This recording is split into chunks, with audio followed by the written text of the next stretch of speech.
Freestyle media. You know Tyler Boom made it.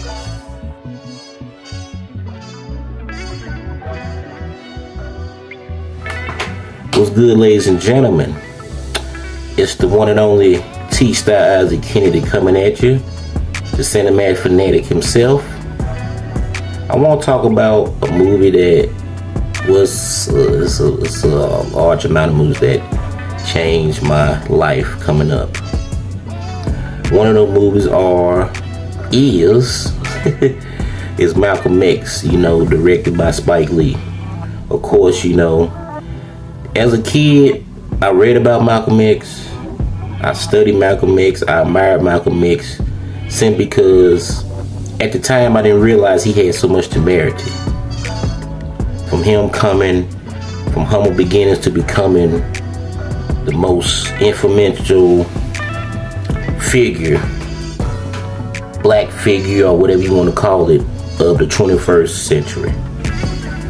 I remember I first saw this movie, the movie was hella long, so I remember the first time I seen it.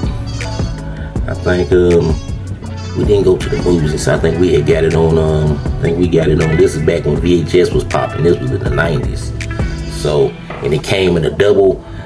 Anybody remember this? It came in two cassette tapes in one thing, and it had a big ass. It was in a case with the X on there and stuff.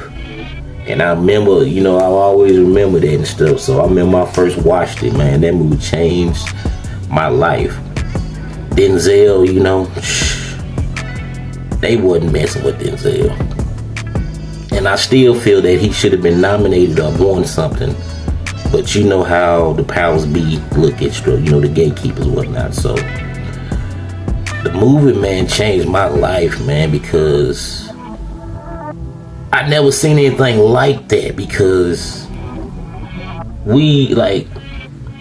and I admit this later on. I read the autobiography of Malcolm X, which was by Alex Haley, another figure that influenced me also. So that movie there, man, from the opening up to when they showed his father going against the Klan, and then he getting murdered, and his mother going insane. They put in the nut house. Him being in foster home, orphanage, board, or whatever, dealing with racism. Just his humble beginnings. Him going to prison. And discovering Islam and converting to Islam. He gets out, and he becomes this incredible figure, just the voice box.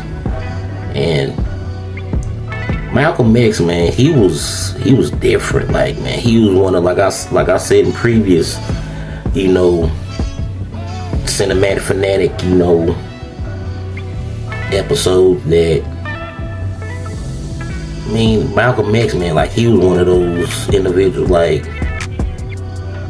you had to, he just, something drawn to him, what I'm saying? He just had this sense of just the ability, to captivate you with that voice and how he spoke, what I'm saying, what he said, what I'm saying. And it's a shame that,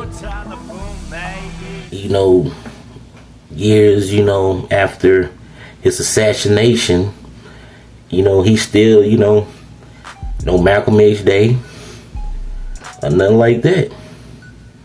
But the movie, though, man, was, it was so many scenes in that. It was so many classic scenes in that movie, man. Like the scene where he first got his conch, and the scene where he walked into the bar and dude bumped him, and you go home tell your mama. And he clocked his ass with that damn bottle, man, for him, meeting up with, West Indian Archie. And then, the scene, many film fanatics or movie buffs, whatever, or lovers, or whatever you want to call it. The scene to me was when they went to the police station to get Brother Barnes or whatnot. Oh, I forgot. I'm getting old, but that scene where they took him to the hospital, so the cop like, are you satisfied now and all that? And you know, Malcolm like, no, I'm not satisfied. And he walked, and he had all the whole, you know what I'm saying, you know, the fruit of Islam, them brothers had his back in unison, soldier, man. Then when the cop told him, that was the dude that played Young Frankenstein instead. So he was like, yeah, you can clear this up. And I knew, man, and Denzel was so smooth. He turned around and they just walked. And when when the cop said, that's too much power for one man to have, classic. Just write the check and you can have it all. That was it, man. That scene there, man, was powerful. Then the scene where him and Betty got into it, you know, they said, oh, we hearing all this, and that scene, and then him finding out that, you know what I'm saying, the Elijah Muhammad had them, you know, no side chicks and stuff like that. And it's crazy. Then the whole point when he like the scene, like when he went on the pilgrimage, and he actually discovered the actual meaning behind Islam. I mean, the pillars, the whole structure, and he had a different enlightenment of how he saw things. Because in America, they were saying, oh, you got all Muslim are black. He went there, he seen, you know, people, you know, all colors of people that are Muslim. And that changed his perspective. So when he got back to America, changed his name and all that.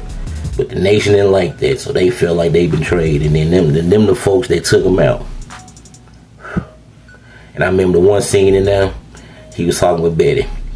He told her, he said that I'm trying to put together the greatest, you know what I'm saying, the greatest collaboration or the organization in black folks, in black history. And guess what? Niggas ruined it. And that was so real. The assassination part was so sad. As a kid, that messed my head up because I was like, damn. In front of his wife and kids and stuff. And the crazy part, like, he knew that was gonna happen. It was almost like, I guess you could say, you put it in a not to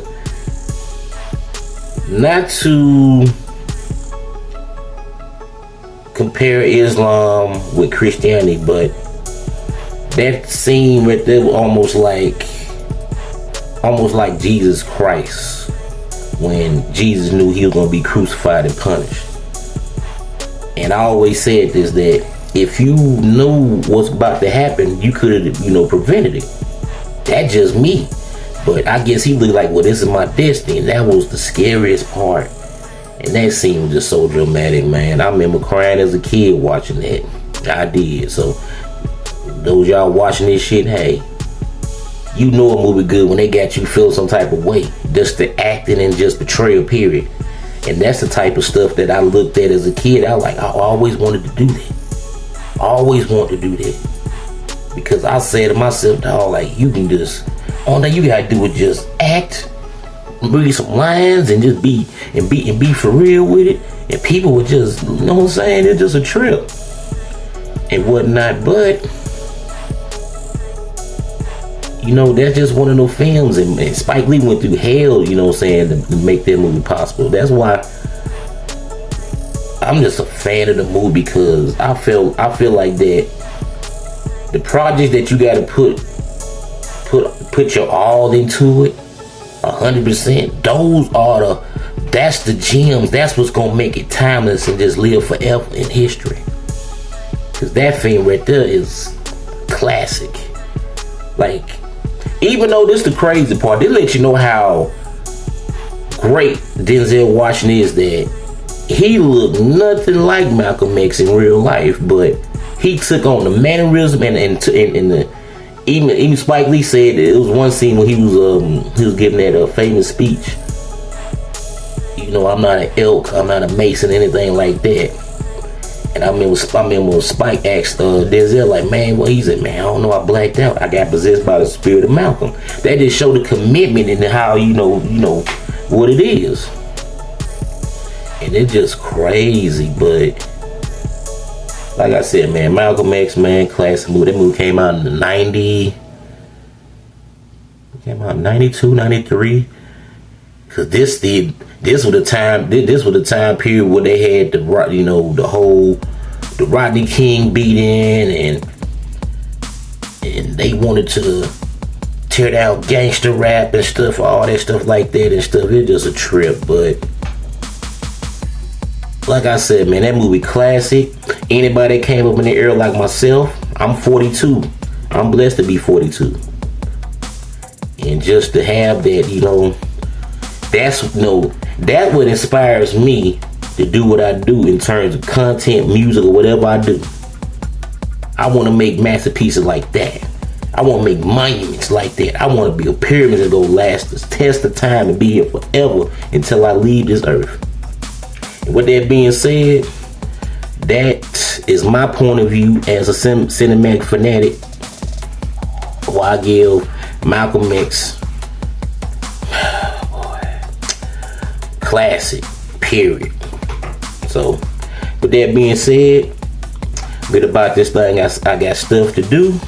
I'll see y'all on the flip side. Thank y'all for tuning in and continue to subscribe, like, and support T-Style Media LLC.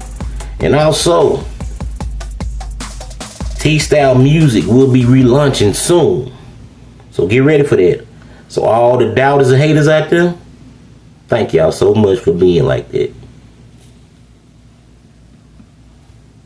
Share, support, and subscribe to T-Style Media to Meredith my communication. You dig? Subscribe to T-Style Media.